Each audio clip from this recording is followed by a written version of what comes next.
Hello everyone, তো কেমন আছো তোমরা সবাই? আশা করি তোমরা সবাই খুবই ভালো আছো। আমিও খুব ভালো আছি। তো নতুন আরেকটা ব্লগ নিয়ে চলে এসেছি। সকালবেলা ঘুম থেকে উঠে আগে আমার চশমাটা লাগে, কারণ ওটা ছাড়া তো আমি একদমই অন্ধ। এরপর কিছুক্ষণ ফোনটা নিয়ে একটু ঘাটাঘাটি করি, কারণ আর কিছু চাই না চাই, সকালবেলা উঠে আমার ফোনটা চাই। তো যাই হোক, আর তোমাদের একটুখানি বাইরেটা দেখাই। আজ প্রচণ্ড গরম পড়বে যা মনে হচ্ছে, কারণ বাইরেটা দেখেই তোমরা বুঝতে পেরে গেছো এত পরিমাণ রোদ। তো আমি ভাবলাম যে একেবারে স্নানটা করে আসি, কারণ প্রচণ্ড গরম লাগছিল ঘুম থেকে উঠে। আর এদিকে দেখো আমার মা একদম আমের বাটি নিয়ে চলে এসছে আমার কাছে, যে বলছে তুই খা তুই খা। আমি বললাম আমি খাবো না, নিজে খাচ্ছে আর বলছি বাহ কি মিষ্টি। তো যাই হোক, আমি এখানে স্নানটা করে চলে এসেছি। আমি সকালবেলা খুব একটা স্নান করি না, আমার করতে করতে সেই দুটো, কিন্তু আজকে প্রচুর গরম লাগছিল তাই একেবারে ঘুম থেকে উঠে স্নান করে নিয়েছি। আর এখানে আমি একদম ভালো করে মাথাটা মুছে নিচ্ছি। এই যে এখন স্নান করলাম, তো কিছুক্ষণ পরে এত গরম লাগবে মনে হবে আরেকবার স্নান করি।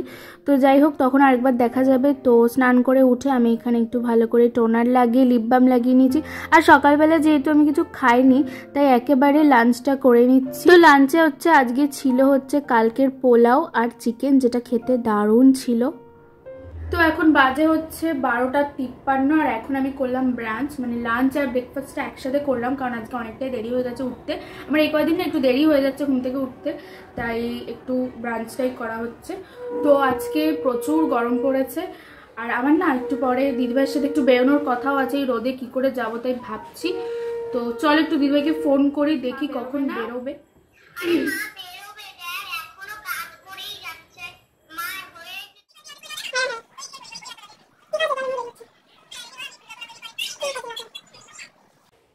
তো গাইস কথা বলে নিলাম একটু পরেই বেরোবো, মানে 10-15 মিনিট বাদে। তো চলো একটু রেডি হয়ে নিই, আজকে আমার মনে হয় এডিট করা হবে, আমার এডিট করা বাকি রয়েছে।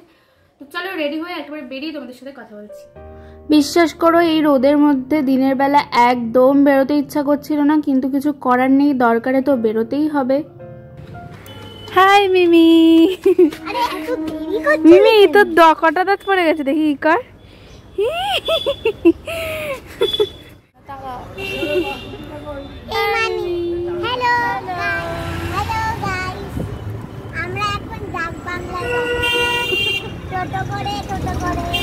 আমরা এখন টোটো করে ডাক বাংলা যাচ্ছি, তাই তো? হ্যাঁ। মিমি আজকে তো স্কুল গেলি না? না, ছুটি দিয়ে দিয়েছে। হ্যাঁ, 13 দিন ছুটি। 13 বাবা।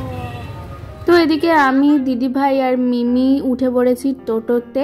আর আজকে না প্রচন্ড জ্যাম ছিল, তার মধ্যে ছিল গরম, বিশ্বাস করে একটুও ভালো লাগছিল না। তো এই দেখো আমরা চলে এসেছিলাম এই দোকানটার নামটা তোমরা দেখে দিয়েছো, পেস্তো। তো এই দোকানে বেসিক্যালি তোমাদের কাস্টমাইজ ফ্রেম পাওয়া যায় এরকম ধরনের। তোমরা জাস্ট একটুখানি দেখো, মানে তোমাদের আমি ঘুরিয়ে ঘুরিয়ে দেখাচ্ছি।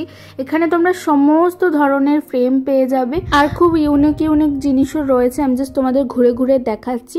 মিমির জন্য দিদিভাই একটা ফ্রেম তৈরি করবে, মানে জাস্ট কোলাজ করে একটা ছবি বাঁধাবে আর কি। তো ওই জন্যই আমরা এসেছিলাম। তোমরা দেখতেই পাচ্ছ কিন্তু প্লেটের মধ্যে ভালো করে ছবি দিয়ে একটা সুন্দর জিনিস বানানো রয়েছে। তারপরে এখানে ঘড়ির মতো রয়েছে, ঘড়িতে ছবি লাগিয়ে। আর এদিকে এই যে চাবি রিং, মানে কি চেন যেগুলো হয়, সেগুলোতেও কিন্তু তোমরা নিজেদের পছন্দের মতো ছবি দিয়ে বানাতে পারবে। আর এই জিনিসগুলো না আমার বড্ড হাসি পাচ্ছিল দেখে, খুব ইউনিক ছিল। আর এখানে কিছু মূর্তি টাইপের রয়েছে, আই থিঙ্ক এগুলো ক্লে দিয়ে তৈরি, বাট দেখে কিন্তু দারুণ লাগছিল। তো আমি ঘুরতে ঘুরতে দেখছিলাম, জাস্ট এই জিনিসটা দেখে না আমার জাস্ট চোখটা আটকে গেছে। এটা জাস্ট অপূর্ব ছিল, এটা মানে সত্যি এটা খুবই ইউনিক, আমি এর আগে এটা কখনো দেখিনি। যাই হোক, তো ঘুরে ঘুরে অনেকক্ষণ দেখলাম। তারপর দিদিভাইয়ের এই বড় ফ্রেমটা পছন্দ হয়েছিল, বাট ওটাতে না বেশি ছবি ধরবে না, দিদিভাই চাইছিল অনেক ধরনের ছবি দিয়ে। তো অবশেষে আমাদের এইটা পছন্দ হলো, যে এই বাচ্চা মেয়েটা হাতে ফুল নিয়ে। তো ওটাই আমরা একেবারে ফাইনাল করে বেরিয়েছিলাম। আর এই দেখো বদমাইশটা, মানে যেখানে যাবে ওর বদমাইশি করা লাগবেই একেবারে। চলো, তো আমরা পেস্ট্রোতে এসেছিলাম, এবার আমরা যাচ্ছি বাড়ি। পছন্দ হয়েছে তো চল এবার। তো তো ওখান থেকে বেরিয়ে আমাদের একটু খিদে পেয়ে গেছিলো, তো দুপুরবেলা বুঝতেই পারছো খিদের নেশাটা থাকে। তো আমরা চলে গেছিলাম একটু মনজিনিসে, একদম পাশেই ছিল মনজিনিস। তো এখানে মিমি দিদিভাইয়ের কানে কানে কি বলছিল যে মা আমি এটা খাবো। তো এখানে চিকেন পাই বলে একটা জিনিস ছিল, চিকেন পি করে যাচ্ছে। তো যাই হোক এখানে পেস্ট্রিগুলো আমি তোমাদের ঘুরে ঘুরে দেখাচ্ছি। আমার না পার্সোনালি এই ব্ল্যাক কারেন্টটা বেশ ভালো লাগে, আর চকো চিপসটা। তুই কি বরফি তুই কিছু খাবি না? খা কিছু, আমরা খাওয়াচ্ছি, খা।